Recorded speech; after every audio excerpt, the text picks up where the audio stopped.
வணக்கம் and welcome to my channel.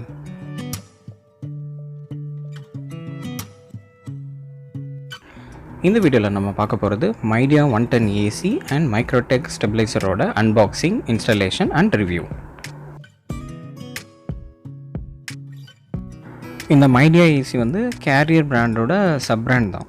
இந்த model வந்து இப்போ லேட்டஸ்ட்டாக இருக்கிற இன்வெர்டர் டைப் கிடையாது, நார்மல் ஸ்ப்ளிட் ஏசி தான். அண்ட் இதோட பவர் ரேட்டிங் பார்த்திங்கன்னா 3 ஸ்டார் தான். ஸோ மேக்ஸிமம் பவர் சேவிங்கும் இருக்காது, at the same time maximum power கன்சம்ஷனும் இருக்காது. உங்களுக்கு ஒரு அபோவ் ஆவரேஜான பவர் சேவிங் இருக்கிற ஏசி தான் இது. இதோட எம்ஆர்பி பார்த்திங்கன்னா 34,990 போட்டிருக்காங்க. பட் இது வந்து ஆஃபர் ப்ரைஸஸில் கிடைக்குது. அரௌண்ட் 24,000 கூட நீங்கள் வாங்கலாம் ஆன்லைனில், இல்லைனா நியர்பை எலக்ட்ரானிக் ஷோரூம்லலாம் நீங்கள் செக் பண்ணி பார்த்து வாங்கிக்கலாம். இது இன்டோர் யூனிட். இதோட கெப்பாசிட்டி 110 அப்படின்றதால சைஸ் ரொம்பவே குட்டியாக இருக்குது. அண்ட் இந்த மாடலுமே இப்படி தான், இந்த மைடியாவில் இருக்கிற மாடல்ஸ் யூஸ்வலாகவே கொஞ்சம் சின்ன சைஸில் தான் இருக்கும். இந்த அவுட்டோர் யூனிட்டு பார்த்திங்கன்னா கேரியர்லாம் கம்பேர் பண்ணும்போது ரொம்பவே சின்னதாக தான் இருக்குது. இந்த அன்பாக்சிங் வந்து நம்ம யூஸ்வலாக பண்ணுற மாதிரி டேப் கட் பண்ணுறதுலேருந்து ப்ராப்பராக எடுக்க முடியல. இன்ஸ்டலேஷன் ஸ்டாஃப் வந்து நம்ம ரெடி ஆகிறதுக்குள்ளவே ஓப்பன் பண்ண ஆரம்பிச்சிட்டாங்க. ஸோ இதுலேருந்து தான் கவர் பண்ண முடிஞ்சிச்சு. நிறைய பிராண்ட்ஸில் லேட்டஸ்ட் ஃபீச்சர்ஸோட இன்வெர்டர் டைப் ஏசிஸ் இருந்தாலும் நான் ஏன் இதை சூஸ் பண்ணேன்னா 3 ரீசன்ஸ் இருக்குது. First one, cost. இது கூட நீங்கள் கம்பேர் பண்ணும்போது inverter type ACs 30 to 40% price அதிகம். Second, maintenance. இந்த ஏசியில் நீங்கள் ஏதாவது ஃபால்ட்டுனா ஒரு 2,000 or 3,000 நீங்கள் அதை ஃபிக்ஸ் பண்ணிட முடியும். பட் இன்வெர்டர் டைப் ஏசின்னு போனீங்கன்னா உங்களுக்கு மினிமம் 15 to 20,000 ஆகிடும், ஏதாவது ஒரு சின்ன ரிப்பேர் வந்தால் கூட. தேர்ட் வந்து யூசேஜ் டைம். இப்போ நீங்கள் 24 hours யூஸ் பண்ண போகிறீங்க, வருஷம் ஃபுல்லாக யூஸ் பண்ண போகிறீங்கன்னா உங்களுக்கு கண்டிப்பாக இன்வெர்டர் ஏசி நிறைய பவர் சேவ் பண்ணும். பட் நம்ம சம்மரில் மட்டும் அதுவும் எப்போவாவது தான் யூஸ் பண்ண போகிறோன்னும் போது இதுதான் நமக்கு பெஸ்ட். ஓகே, அந்த ஸ்டார் ரேட்டிங் லேபிள் இன்டோர் யூனிட்லேயும் ஒட்டியிருக்காங்க. இது முன்னாடி சொன்ன மாதிரி 3 ஸ்டார் தான். உங்களுக்கு 3 ஸ்டாருக்கும் 5 ஸ்டாருக்கும் வந்து பெரிய டிஃப்ரென்ஸ் இருக்காது உங்களுக்கு பவர் கன்சம்ஷனில். 24 hours நீங்கள் யூஸ் பண்ண போகிறீங்கன்னா அப்போது ஒரு பெரிய டிஃப்ரென்ஸ் இருக்கும். பட் நாம் யூஸ் பண்ணுறது நைட்டில் மட்டும்தான் போடுற மாதிரி இருக்கும். அதுவும் ஒரு சில பேர் கொஞ்ச நேரம் தான் யூஸ் பண்ணுவோம். ஸோ அந்த மாதிரியான யூசேஜ்க்கு உங்களுக்கு 3 ஸ்டாரே ஓகே தான். ஏன்னா உங்களுக்கு 5 ஸ்டாரோட அந்த ஓவரால் ப்ரைஸ் பார்த்திங்கன்னா ரொம்ப அதிகமாகவே இருக்கும் இதை கம்பேர் பண்ணும்போது. அடுத்தது ரிமோட், அண்ட் கூடவே அதுக்கான AA சைஸ் எவர் ரெடி பேட்ரி கொடுத்துருக்காங்க.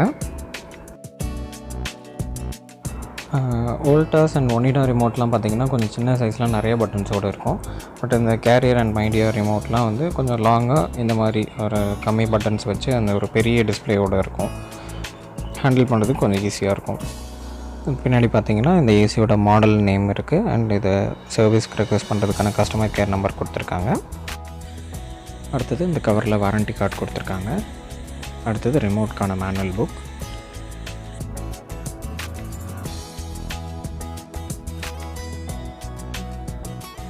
அடுத்தது ஓவராலாக ஒரு மேனுவல் புக். இந்த ஏசியோட மொத்த கண்ட்ரோல்ஸ் பற்றி பார்த்து தெரிஞ்சுக்கலாம்.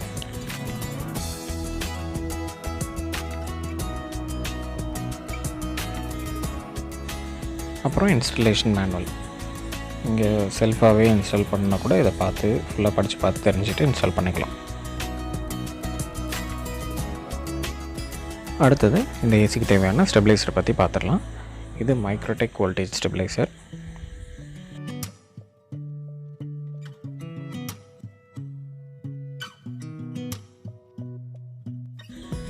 இந்த மாடல் நம்பர் பார்த்திங்கன்னா EM4160+.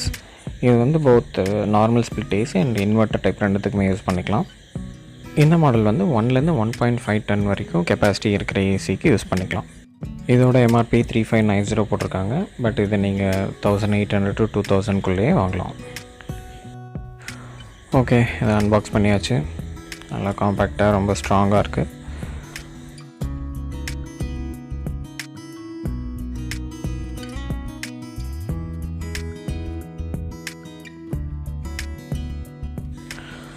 இந்த ஒயரோட டெர்மினல் பார்த்திங்கன்னா ஓப்பனாக தான் இருக்குது. இதுக்கான 15 amps ப்ளக் வந்து நம்ம தான் வாங்கி இன்ஸ்டால் பண்ணிக்கணும். Okay, unboxing part over. இப்போ இன்ஸ்டலேஷன் எப்படி பண்ணுறாங்கன்னு பார்க்கலாம்.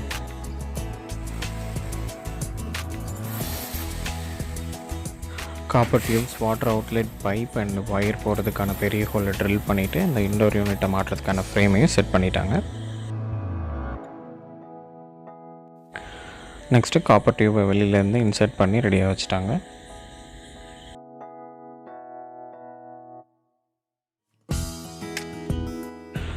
இப்போது இன்டோர் யூனிட்டை ஃபிட் பண்ண போகிறாங்க. அதை ஃபிட் பண்ணும்போது அந்த காப்பர் டியூப்ஸ் எல்லாம் கரெக்டாக கனெக்ட் பண்ணிவிட்டு அந்த வாட்டர் அவுட்லெட் பைப்பு அந்த ஒயர் எல்லாத்தையும் ஜாயின் பண்ணி வெளியில் அந்த ஹோலில் இன்சர்ட் பண்ணி வெளிப்பக்கமாக எடுத்துருவாங்க.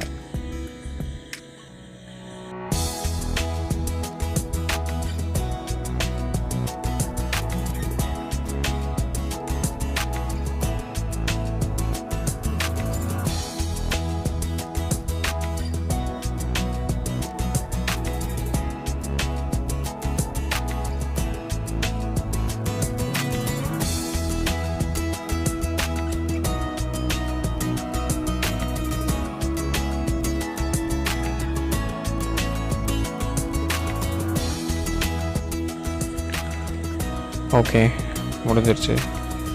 இப்போ அடுத்தது இதுக்கான மெயின் பவர் சப்ளை அந்த ஒயரை வந்துட்டு நம்ம ஸ்டெபிளைசரோட அவுட்டில் கனெக்ட் பண்ணிடுவாங்க.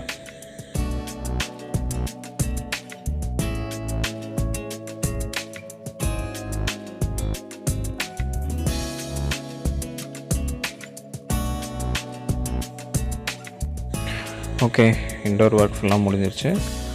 அடுத்தது வெளியில் என்ன பண்ணுறாங்கன்னு பார்க்கலாம். இந்த அவுட்டோர் யூனிட்டை சேஃபாக ஸ்டேபிளான ஒரு இடத்துல வச்சு ஃபிக்ஸ் பண்ணிடுறாங்க. இதில் பார்த்திங்கன்னா இப்போதைக்கு மொட்டை மாடியில் நமக்கு ஒரு இடம் இருக்குது, அதனால் இப்படி வச்சுட்டாங்க. யூஸ்வலாக அதுக்கான ஒரு எல் ஷேப்பில் இருக்கிற ஸ்டாண்டை வந்து வாலில் மவுண்ட் பண்ணிவிட்டு அதில் வச்சு ஃபிட் பண்ணிவிடுவாங்க. அடுத்தது இப்போது அந்த காப்பர் டியூப்ஸ் அண்ட் ஒயர் எல்லாத்தையும் சேர்த்து ஒரு பிளாஸ்டிக் டேப்பு வந்து அதை சுற்றுறாங்க. இது எதுக்காகன்னு பார்த்தீங்கன்னா, அந்த காப்பர் டியூப்ஸை சுற்றி இருக்கிற அந்த பிளாக் கலர் ஸ்பாஞ்ச் வந்து அதிக வெயில் போடும்போது சீக்கிரமாக டேமேஜ் ஆகும். ஸோ இந்த டேப் அடிச்சிட்டாங்கன்னா அது அந்த வெயிலேருந்து டேமேஜ் ஆகிறது ரொம்ப கம்மியாகும். இந்த டேப் இருக்கிற வரைக்கும் அந்த டியூப் வந்து டேமேஜ் ஆகாது. ஸோ லைஃப் அதிகமாக வரும்.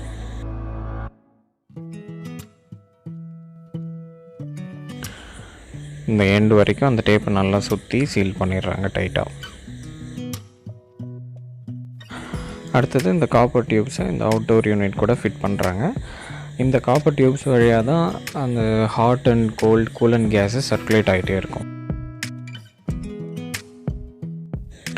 அடுத்தது இதோட பவர் சப்ளைக்கான ஒயர் கனெக்ஷன் செட் பண்ணுறாங்க.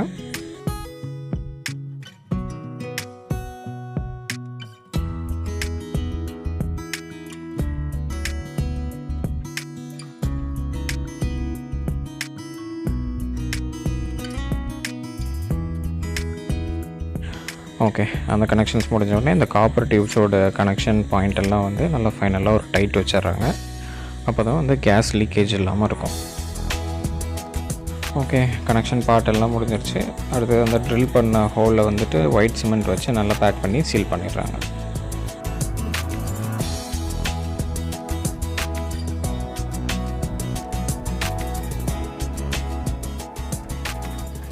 இந்த அவுட்டோர் யூனிட்டில் பார்த்தீங்கன்னா ஒரு ப்ரொடெக்டிவ் மெஷ் ஒன்று கொடுத்துருக்காங்க.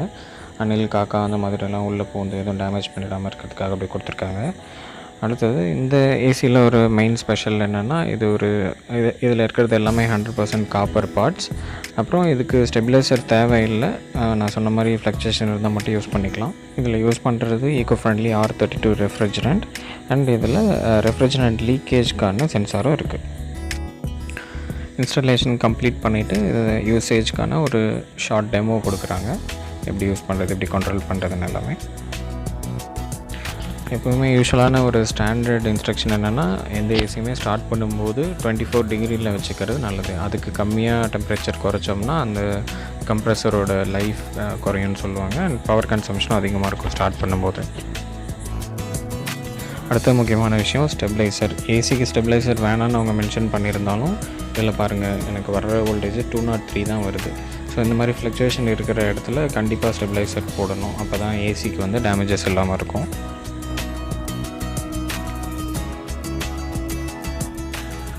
ஓகே, ரூம் கூலாக ஸ்டார்ட் ஆகிடுச்சு. இப்போ அவங்க காமிக்கிற அந்த ஃபில்டரும் வந்து நம்ம அப்பப்போ ஓப்பன் பண்ணி க்ளீன் பண்ணி வச்சுக்கணும். அதில் டஸ்ட் கலெக்ட் ஆகும். அது அப்பப்போ க்ளீன் பண்ணிக்கிறது நல்லது. ஓகே, இப்போ இந்த ஏசியில் வேறு இன்னும் என்னென்ன இம்பார்ட்டன்ட் ஃபீச்சர்ஸ் இருக்குதுன்னு பார்க்கலாம். நம்ம ஆல்மோஸ்ட் எல்லா ஆப்ரேஷன்ஸுமே ரிமோட்லேருந்து தான் பண்ண போகிறோன்றதில் ஃபஸ்ட் ரிமோட்லேருந்து பார்க்கலாம். எல்லா கண்ட்ரோல்ஸும் இங்கே தான் இருக்குது. இது பவர் பட்டன். மற்றபடி இந்த sleep mode, temperature up down பண்ணுறது, மோடு, ஸ்விங்கு, டர்போ இது எல்லாமே எல்லா ரிமோட்லேயும் இருக்கிறது தான். பட் அது லொக்கேஷன் மட்டும் மாறி இருக்குது. இதில் வந்து பார்த்திங்கன்னா பேக் லைட் ஃபீச்சர் கொடுத்துருக்காங்க. உங்களுக்கு நைட்டில் யூஸ் பண்ணும்போது நம்ம என்ன டெம்பரேச்சர் என்ன மோடுன்றது எல்லாமே அந்த லைட் டிஸ்பிளே ஆகும்போது நம்ம ஈஸியாக பார்க்கலாம். ஒரு சில ரிமோட்ஸில் இது இருக்காது. நம்ம மெயின் ஸ்விட்ச் ஆன் பண்ணோடனே ஸ்டெபிளைசருக்கு பவர் வந்துடுது. அதில் ஒரு 10 செகண்ட்ஸ் டிலே கொடுத்துருக்காங்க. 10 செகண்ட்ஸ் முடிஞ்ச உடனே ஆட்டோமேட்டிக்காக ஏசிக்கு சப்ளை வந்துடும். அப்புறம் நம்ம ரிமோட்லேருந்து ஆன் ஆஃப் பண்ணிக்கலாம், மற்ற கண்ட்ரோல்ஸ் பண்ணிக்கலாம். ஓகே, ஸ்டெபிளைசரில் அவுட் வந்துட்டு ஏசிக்கு பவர் வந்துடுச்சு. இப்போ நம்ம ஏசி பவர் ஆன் பண்ணிவிட்டு 24 டிகிரியில் வைக்கலாம். இந்த ஏசியில் பார்த்தீங்கன்னா automatic on off, auto swing, auto restart, இன்னும் நிறைய ஆட்டோ ஃபீச்சர்ஸ் இருக்குது.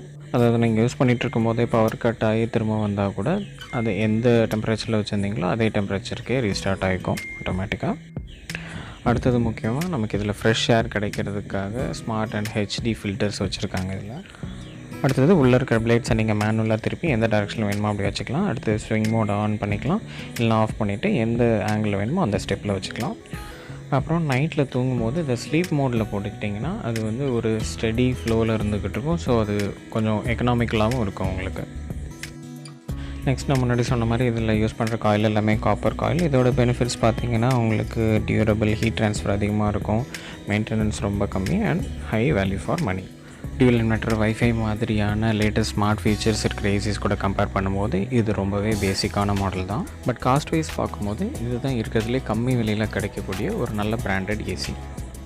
ஆனாலும் எல்லா பேசிக் ஃபீச்சர்ஸும் நல்ல ஸ்டாண்டர்டோடு இருக்கிறதால இது ஒரு cheap and best AC for basic AC users.